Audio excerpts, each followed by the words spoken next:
One place in St. Louis where you can see the strong cultural influence of comics is Wizard's Wagon in the Del Mar Loop. The store carries an assortment of comic books, graphic novels, and pop culture collectibles, as well as hosting tournaments for video games and other games such as Magic the Gathering.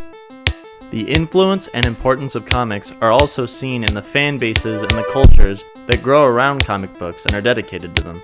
Whether they be the more mainstream and popular comics by publishers such as Marvel and DC, or comics by lesser-known publishers, comic books are one of the largest sources of cultural influences worldwide.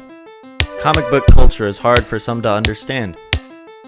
The influence of comics is seen in film, television, and video games.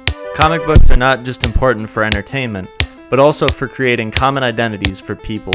Comics still reach around many cultural boundaries and appeal to many different people.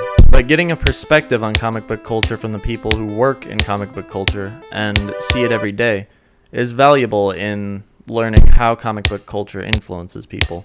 Who comes into a comic book shop?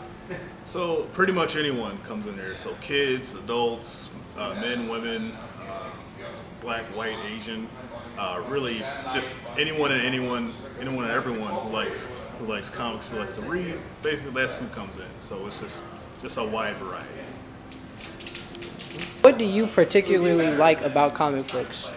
So I guess what I like about comic books the most is that you get a chance to kind of see stuff that's like your life, but on the page it's fiction. So a big example would be like reading the X-Men. The X-Men are something that I associate with because their thing is about mutants who are hated and feared, right? So like me being a black dude, I kind of run into those same problems. I'm huge. I'm a big guy. I got this beard. And some people are afraid of that just by sight, So I get to see other characters deal with this. Now they have better options to deal with it. They got powers. They can leave and teleport and whatever else.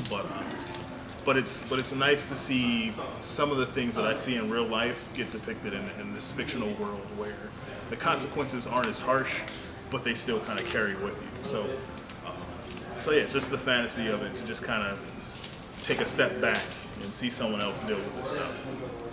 I like that. What do you think the future of the comic book industry is? Is it going to be electronic, digital? But I think the future kind of remains with the comics itself. So you might not like these right here.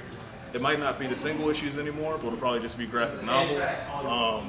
So you're just getting a bigger story all at once, and that's probably where the future is. But I don't see the physical stuff going away.